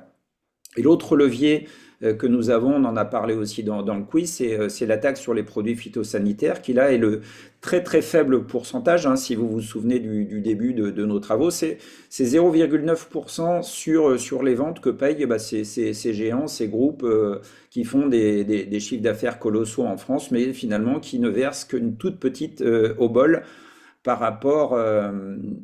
Et donc, nous, on voulait inverser ce qui était déjà pas énorme, c'est-à-dire là, pour l'instant, le seuil était 0,9 et de fait, c'était ce qui était utilisé et le plafond était 3,5, c'est-à-dire et que le plafond devienne le seuil, ce qui ne reste toujours pas complètement délirant. Donc, voilà un petit peu le contenu de cette proposition de loi dont nous espérons évidemment qu'elle pourra être inscrite dans la niche du groupe écologiste et social, mais ce sont des discussions qui vont démarrer la semaine prochaine avec l'ensemble des collègues. Donc forcément, il y aura plein de bonnes raisons et plein de bonnes idées et beaucoup de propositions de loi de qualité. Donc maintenant, celle-ci fait partie de celles qui sont sur les rangs. Je dirais que ce qui peut peut-être renforcer, alors vous avez peut-être vu l'article de contexte qui est paru hier sur ce fameux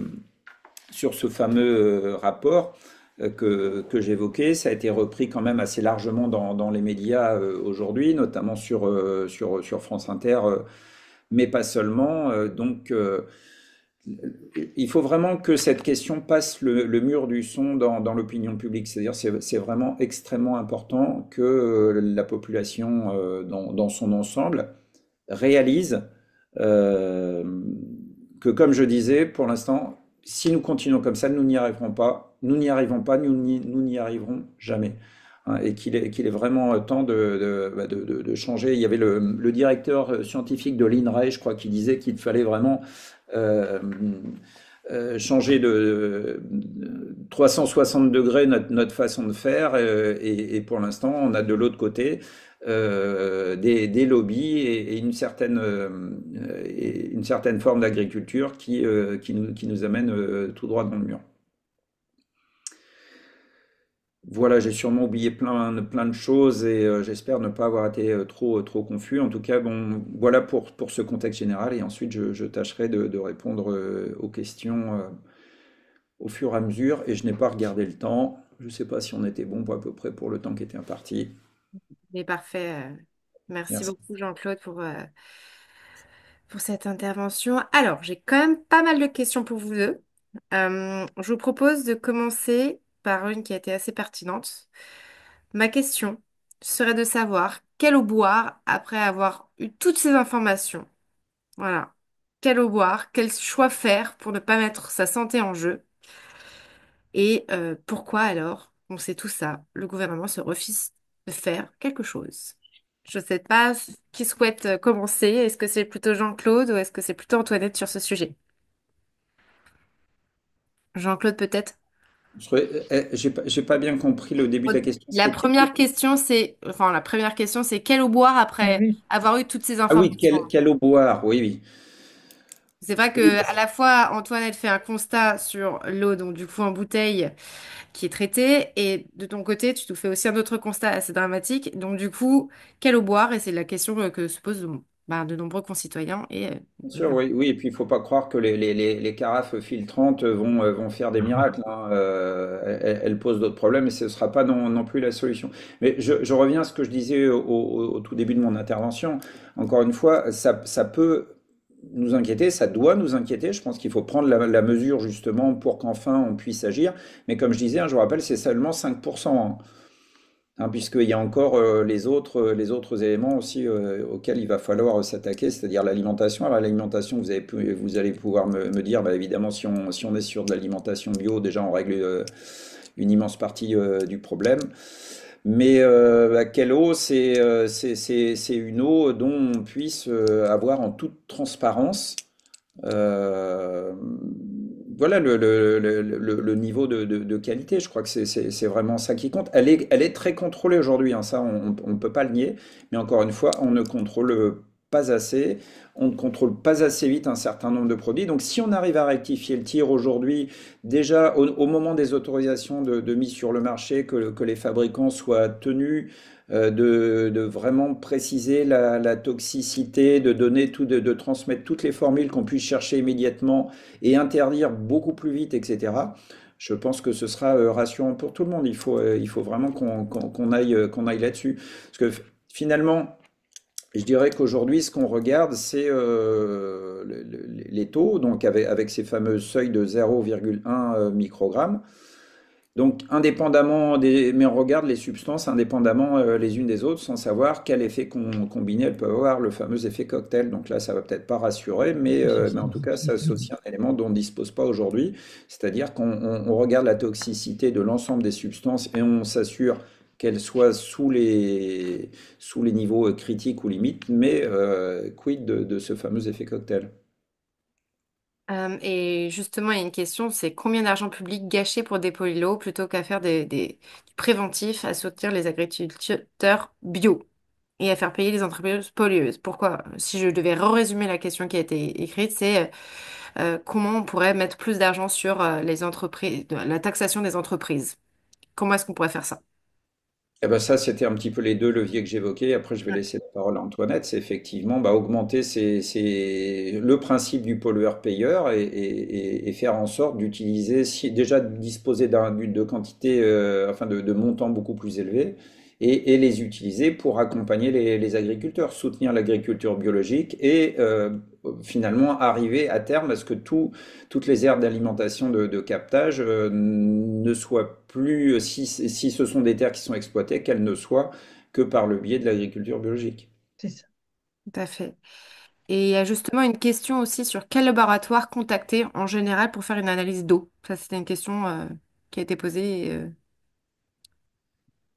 Alors, ouais, il y a déjà, alors moi j'ai un peu travaillé du coup sur les laboratoires puisque c'était un des sujets en fait. Hein, enfin, je sais pas beaucoup travaillé sur les laboratoires, mais en tout cas ce que je peux dire, c'est qu'il existe différents types de laboratoires. Il y a des laboratoires qui, de toute façon, pour pouvoir faire les analyses d'eau, doivent être des laboratoires agrémentés.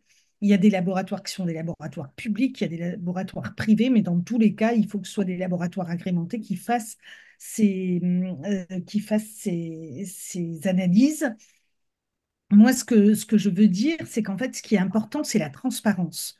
C'est vraiment ça, c'est vraiment l'information aux citoyens ou aux consommateurs. Bien entendu qu'on va avoir des niveaux de pollution. Je veux dire, la pollution, elle ne va pas disparaître. Enfin, elle ne disparaîtra pas de toute façon. Enfin, on parle des gaz à effet de serre, etc. On sait qu'il y a une certaine persistance de la pollution dans la nature.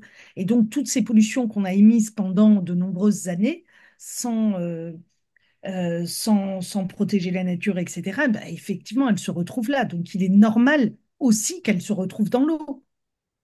Ce qu'il faut, effectivement, c'est arrêter toute nouvelle pollution et prendre soin maintenant des captages, mais c'est surtout qu'il faut informer.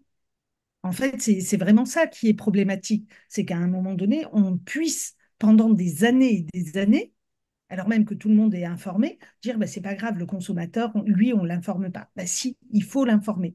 Qu'il soit citoyen et consommateur d'eau ou qu'il soit citoyen ou qu'il soit consommateur. Donc pour moi, ça c'est le sujet le plus important. Le deuxième sujet, c'est aussi dire qu'en fait, c'est quand même plus rassurant d'avoir de l'eau publique. Parce qu'en fait, ça veut dire qu'on peut avoir des contrôles par nos propres élus et donc qu'on en a une maîtrise publique. Alors, ça ne marche pas toujours très bien, mais ce qui est sûr, c'est que ça marchera mieux qu'avec des opérateurs privés. Donc moi, je serais bien aussi hein, bien euh, plus favorable à ce qu'on puisse avoir des opérateurs d'eau publique. Et là, quand je vois ce qui est fait sur Haute-Paris, ce qui a été fait sur Haute-Paris, ce que font nos maires dans leur ville pour pouvoir municipaliser l'eau, eh bien, je dis qu'avec des outils comme ça, on peut avancer. Parce que ça veut dire qu'après, on développera aussi les bons outils. Il y a après le côté législatif, et ça, c'est à nous de le faire maintenant que nous sommes en poste en tant que parlementaire. Mais bon, après, on est quand même assez minoritaire malgré tout sur ces sujets, plus ou moins en fonction des différentes assemblées. En tout cas, au Sénat, on est minoritaire. Ce n'est pas tout à fait le cas maintenant à l'Assemblée nationale. Antoinette, justement, pour continuer sur une question, sur l'interdiction des petites bouteilles en plastique, il y a une question assez pertinente. Est-il possible pour éviter le gaspillage de faire une exception pour certains liquides, notamment ceux, par exemple, pour la cuisine, pour éviter le gaspillage alimentaire? Les petites bouteilles, par exemple, de lait. Alors, moi, j'avais demandé spécifiquement dans ma proposition de loi, c'est les bouteilles d'eau et de boissons sucrées. C'est en fait ces bouteilles que l'on trouve dans les distributeurs, etc. Pour moi, c'était ça qui était le plus important. Après, les petites bouteilles de lait, si on a besoin effectivement de petites bouteilles de lait, il vaut mieux qu'on achète des petites bouteilles de lait. Et là, je crois qu'il n'y a pas de... Comme c'est un produit qu'on stocke dans un réfrigérateur, etc., je ne pense pas que ce soit là qui est le plus gros gaspillage de plastique. Je pense que c'est plus dans les contenants qu'on emmène dans les trains, dans les gares, dans la journée, on a soif, on achète une petite bouteille. En fait, c'est aussi pour changer les usages. Et s'il n'y a pas de petite bouteille d'eau, ben, tout le monde aura une gourde bientôt. Et on oubliera qu'un jour, on allait acheter des bouteilles d'eau. Et donc, c'est ça qu'il faut faire. Et si tout le monde a des gourdes, ça veut dire qu'il faut que toutes les municipalités fassent ce qu'il y a écrit dans la loi AGEC aujourd'hui, c'est-à-dire mettre des fontaines publiques pour qu'il y ait de l'eau municipale de qualité et qu'on ne soit pas obligé d'acheter des bouteilles d'eau. Merci beaucoup. Je vois que Viviane a une main levée. Viviane, est-ce que tu as une question? Euh, oui, non, c'était juste pour dire qu'une partie des questions, en fait, dans le chat, ont déjà eu parfois des réponses, entre autres par rapport aux tailles des petites bouteilles. Il y avait aussi la question de passer à des bouteilles en verre et consigner, vu que ça existe déjà et que ça a beaucoup existé à l'époque. Et il y avait aussi, par rapport à ces questions-là, la question dans l'accès aux eaux. Je pensais tout bêtement dans les gares. Normalement, on est censé, depuis les JO, Mm, avoir un accès à de l'eau potable gratuite dans les gares. mm, Dans les faits, il faut bien la chercher, la fontaine à eau. tout à fait. Mais sinon, je proposais aussi de synthétiser quelques questions, si besoin. Hmm. Il y en a une aussi de Pierre Parot qui pose la question, quels sont les critères pour lancer une mission d'information? Combien peut-on en lancer chaque année? Et est-ce Alors, que ça a été difficile pour toi, Antoinette? alors moi, j'avoue que j'ai été, j'allais dire j'ai été chanceuse, pas tout à fait, mais j'ai bénéficié en fait d'une mission d'information qui est une mission d'information Sénat, qui n'est pas une mission d'information sur notre quota. C'est-à-dire que moi, j'ai demandé à ma commission, j'ai dit, il y a un problème de tromperie commerciale, je suis à la commission des affaires économiques, je demande à ce que soit ouverte une mission d'information sur ce sujet. Et la présidente a dit OK, elle a dit non seulement, elle a dit effectivement, ça mérite une mission d'information, puisque si l'État a eu des défaillances, il faut qu'on puisse le contrôler et qu'on sache où ont eu lieu ces défaillances. Est-ce qu'il faut changer le contrôle? Est-ce qu'il faut renforcer les contrôles ou est-ce qu'au contraire, les contrôles ont été bien faits et c'est la décision qui a été mal prise? Et qui, dans la chaîne de décision, n'a pas bien pris la décision? Est-ce que c'est les préfets? Est-ce que c'est les ministres? Enfin bon, voilà. Donc ça, c'était toutes les questions. Et donc, et à ce moment-là, elle a dit, bah, effectivement, ça nécessite une mission d'information. Et donc, j'ai été, moi, nommée rapporteur, pardon, de cette mission d'information euh, sur le quota des missions d'information du Sénat et pas sur celle des écolos, ce qui est très bien parce que ça veut dire que nous avons pu faire notre commission d'enquête sur Total et nous pourrons faire l'année prochaine une mission d'information ou une commission d'enquête puisqu'on a droit à une par an. Celle-ci, elle vient en plus et elle a été faite, comme je le disais, sur les missions que mène le Sénat. Et ça, c'est très, très bien. Enfin, c'est bien parce que ça n'utilise pas notre cartouche. Je vous propose de prendre deux questions, donc une question d'une femme et une question d'un homme pour conclure. Et ce sera la première main levée qui aura le droit, s'il y a des questions, bien évidemment. Eh bien, écoutez, je vois pas encore de questions de mon Il y a côté. beaucoup de questions dans le chat, hein. Oui, il y en a Propose de énormément. synthétiser. On a...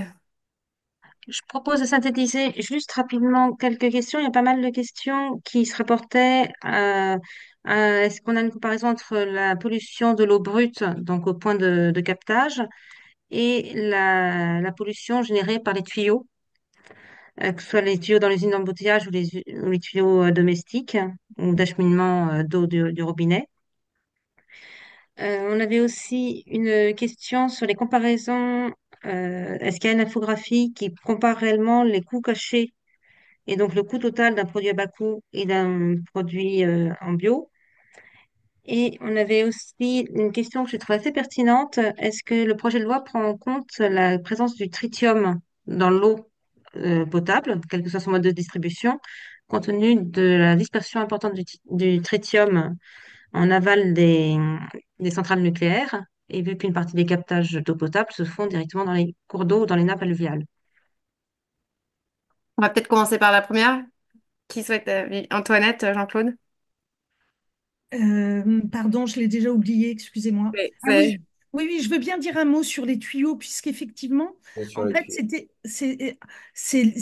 j'allais dire, c'était l'excuse de Nestlé Waters qui disait non, mais attention, la pollution, elle ne vient pas de l'émergence, l'émergence n'est pas polluée, mais il est possible qu'il faille qu'on restaure notre système parce que les pollutions peuvent venir ensuite.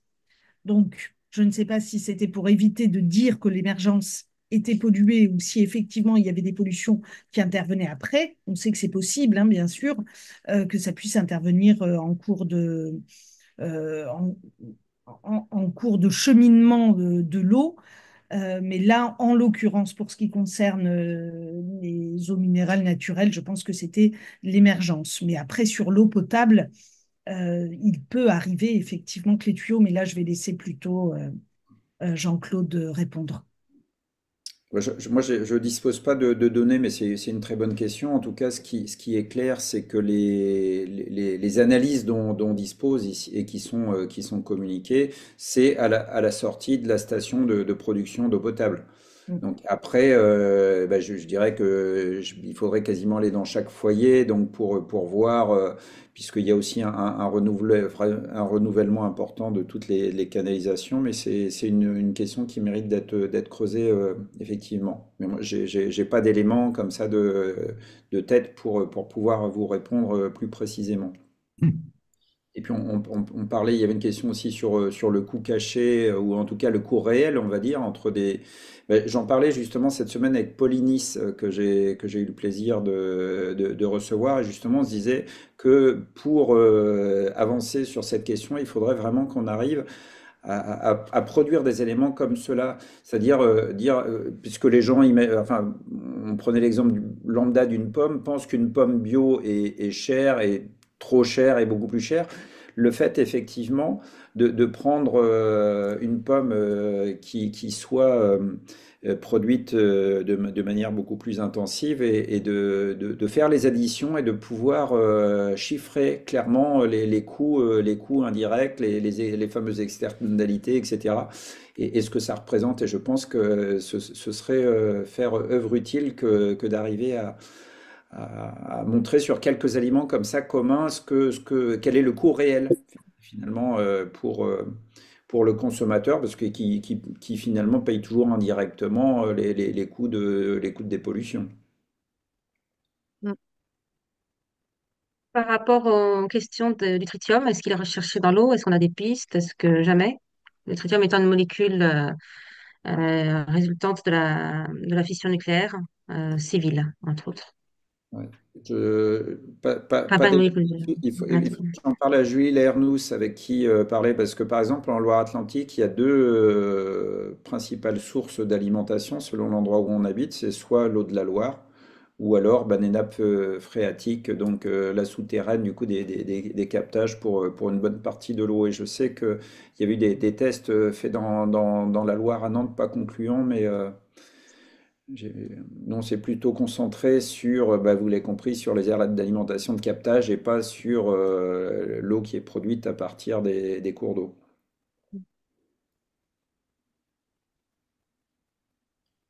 Il y avait aussi des questions sur quand on manque d'eau, parce qu'il y a une sécheresse ou qu'il y a un autre problème quelconque d'alimentation, on a tendance à distribuer de l'eau en bouteille aux gens. C'est plus rare d'avoir des camions citernes qui apportent de l'eau potable. Quelles seraient les solutions pour se passer de distribution d'eau en bouteille en cas de grand manque d'eau potable? Là, c'est un dispositif à imaginer, à mettre en place, en fait, en réalité, avec des camions-citernes, etc. Là, pour l'instant, ce qui est fait, c'est le dispositif. D'ailleurs, c'est ce que m'a dit le patron de Cristalline. Il m'a dit, ben, nous, en fait, on est ressources spécifiques, c'est-à-dire qu'on doit répondre à l'urgence lorsqu'il y a besoin de bouteilles d'eau. On doit être en mesure de livrer très rapidement à un endroit des milliers, des dizaines de milliers de bouteilles d'eau. Et il disait, ça fait partie. C'est pour ça qu'il disait qu'ils avaient aussi une action citoyenne, entre guillemets. Ils s'étaient payés pour ça, mais en tout cas, ils pouvaient intervenir en cas d'urgence et ils avaient dans leur mission d'intervenir en cas d'urgence. C'est ce qu'il disait pour cristalline. Et c'est pour ça qu'on a souvent de l'eau cristalline en bouteille quand il y a des canicules ou des problèmes d'eau, etc. C'est qu'en fait, il y a des agréments qui sont donnés et des missions qui sont données aux minéraliers pour qu'ils le fassent. Mais sans doute qu'on peut imaginer d'autres formes plus simples de citernes de distribution d'eau. En tout cas, celle-ci, celle qui est faite aujourd'hui, c'est par l'eau minérale. Par contre, il est utile effectivement de rappeler que la pression sur la quantité a aussi un impact sur la qualité de l'eau, hein. Ça, c'est une évidence, ça n'arrange rien. Alors, il y a des départements où il y a des réseaux qui sont interconnectés entre les différentes nappes, c'est-à-dire que même, alors là, je dirais pas tellement en cas de pénurie, mais ça peut arriver aussi en cas de pollution, soit accidentelle ou soit parce qu'on se rend compte qu'il y a un taux. Bah, de faire en sorte que l'eau du robinet n'arrive plus du captage A, mais vienne plutôt du captage B, ou alors parfois on dilue aussi, c'est-à-dire on équilibre l'eau entre deux nappes. Donc ça peut être une réponse par rapport à des pollutions ou à des situations ponctuelles, mais pas sur des périodes de pénurie, où là, effectivement, à moins de faire venir de l'eau d'ailleurs. Et c'est un problème qui commence à se poser. On a vu notamment avec je crois que c'est les Pyrénées-Orientales qui n'avaient pas vu d'eau pendant presque 2 ans, ou presque. 3 ans. 3 ans, ah oui, donc le record est même encore plus impressionnant que ce qu'on imagine. Merci. Je vous propose de prendre une dernière question. Il y a Dominique qui a levé la main et de conclure. Dominique. Oui, j'avais en fait deux questions. C'était pourquoi est-ce qu'on ne fait pas un lien très fort avec la santé? Est-ce qu'il n'y a que les suspicions OMS qui sont utilisées? Et la deuxième, c'était qu'est-ce que vous allez faire par rapport au débat de décembre? Merci. Alors, par rapport à la santé, moi, j'ai pas voulu rajouter cet élément-là, mais c'est vrai que c'est un autre volet dont il faut tenir compte. Et hier soir, donc, je participais à l'Académie du climat, à une soirée euh, avec pas mal d'amis écolos où on parlait justement de ces enjeux liés à l'eau. Et à un moment, quand je disais enfin, qu'on n'y arrivait pas, je disais que la reconquête de la qualité de l'eau, c'est un petit peu comme le rocher de Sisyphe à l'heure actuelle. Mais je disais que demain, ce sera, euh, ce sera Sisyphe avec des cancers, Sisyphe avec la maladie de Parkinson ou avec des troubles neurodégénératifs, parce qu'effectivement, la liste est assez établie des risques potentiels pour la santé des pesticides. Les premières victimes, on le dit souvent, sont souvent les agriculteurs eux-mêmes, même si le fonds d'indemnisation des victimes ne sert pas autant qu'il devrait, il y a toujours des non-dits, beaucoup de tabous. Mais en tout cas, oui, sur l'incidence sur la santé, ça, on connaît, on commence à mesurer avec des clusters ça et là, avec,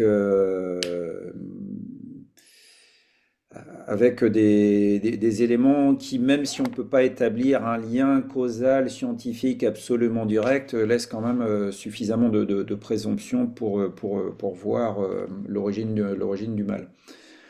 Alors, je voudrais pas qu'on aille tous ce soir, qu'on reparte de cette visio complètement désespérée, parce que c'est pas le but. Donc justement, mais je pense qu'il faut agir aujourd'hui. Il faut arrêter ce que j'évoquais tout à l'heure. Il faut en finir avec le déni, il faut en finir avec la procrastination et avec la dissimulation. Euh, Antoinette l'a dit, effectivement, le fait de garder la main, d'avoir une eau avec des opérateurs publics, ça fait déjà une différence. Et puis, il y a eu des avancées significatives. Il y a eu la proposition de loi de mon collègue Nicolas Thierry, que vous connaissez, qui a été adoptée à l'Assemblée nationale, qui a été adoptée, même améliorée au Sénat. Pour une fois, ça peut arriver aussi, et qui, on l'espère, va revenir vite chez nous là, sur les PFAS et leur contrôle. Ça va commencer en 2026.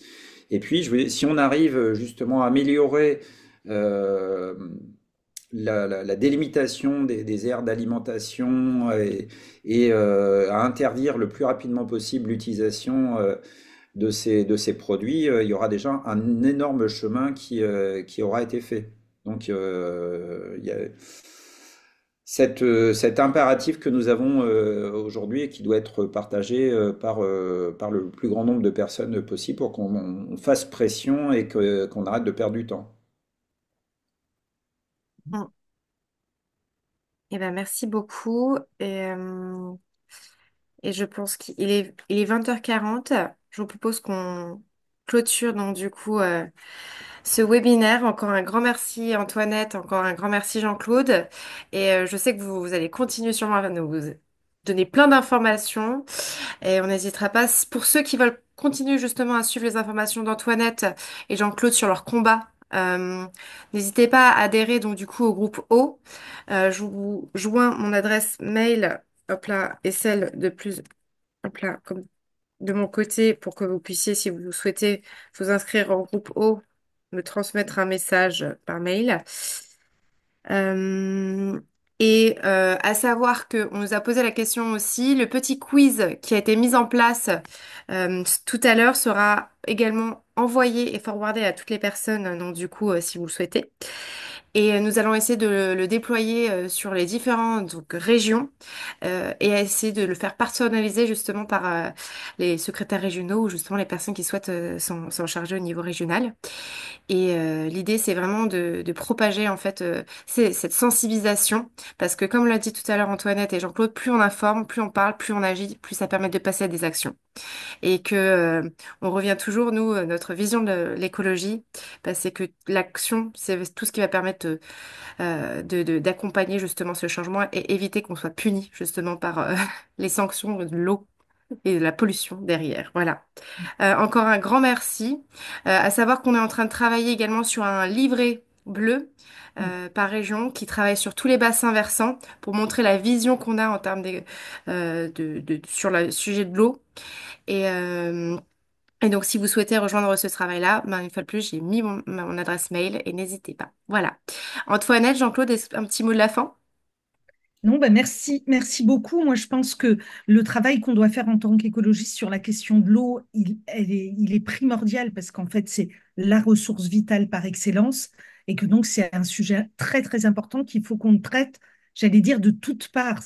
Le travail qui a été fait sur l'accaparement de l'eau par les bassines, etc. Le travail qui est fait sur la question des PFAS, de l'eau du robinet, qui est fait sur l'eau minérale naturelle, sur la surexploitation des nappes, etc. Je crois que c'est un travail qui est foncièrement écolo et donc je suis contente qu'on l'ait en main, tout comme nos maires aujourd'hui municipalisent aussi la gestion de l'eau et donc euh, c'est un travail qu'on fait, j'allais dire, à toutes les échelles où on est présent et qu'on a toujours fait, parce que je crois avoir vu Anne Lestrade là, qui est la première hein, à avoir, pour nous, créé une régie publique de l'eau à Paris. Il me semble que c'est la première, mais peut-être que je me trompe, je m'avance peut-être un peu. Mais en tout cas, voilà, ce que je veux dire, c'est que c'est un sujet tellement important qu'en tant qu'écologiste, à chaque fois qu'on est en responsabilité, on s'y intéresse. Donc, Aix-en-Provence avant. D'accord, j'ai rien dit. Merci.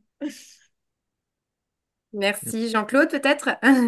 Oui, avec plaisir. D'autres initiatives qui vont nous rendre optimistes. Donc, on a cité plusieurs fois de Paris, mais il faut insister à un travail qui est remarquable, main dans la main avec les agriculteurs et qui avance et qui a vraiment permis d'améliorer la qualité de l'eau. Et ce n'est qu'un début, puisque plus ça avance, plus les objectifs sont ambitieux. Il y a aussi des choses intéressantes du côté de Rennes. Et puis, bah, dans ma commune, même si l'échéance est un petit peu plus lointaine, il y a aussi une charte qui a été signée avec l'objectif de se débarrasser complètement des pesticides à l'échelle entière d'un bassin versant. Et c'est ce vers quoi nous devons tendre. Donc, on a quand même quelques raisons de se dire que c'est possible. Je pense que notre combat, il est juste. Maintenant, ce qui est important de faire, c'est d'inverser le rapport de force. C'est-à-dire ce qu'on entend souvent de la part de la FNSEA, c'est pas d'interdiction sans solution, qui est la meilleure façon de continuer à ne rien faire. puisque ce ne sont pas leurs fournisseurs, les géants des produits phyto qui vont leur proposer des solutions alternatives. Ben, nous pouvons répondre, euh, pas d'autorisation sans principe de précaution.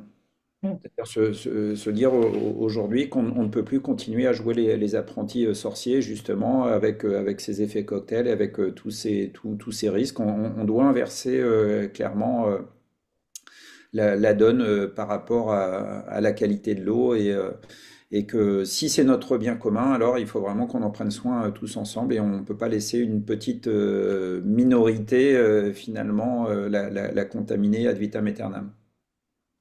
Merci Jean-Claude, en tout cas pour ce temps. Et je voulais tenir aussi également à remercier Mathieu et Violette qui ont beaucoup contribué à l'organisation de ce webinaire. Voilà. Merci. Merci à vous.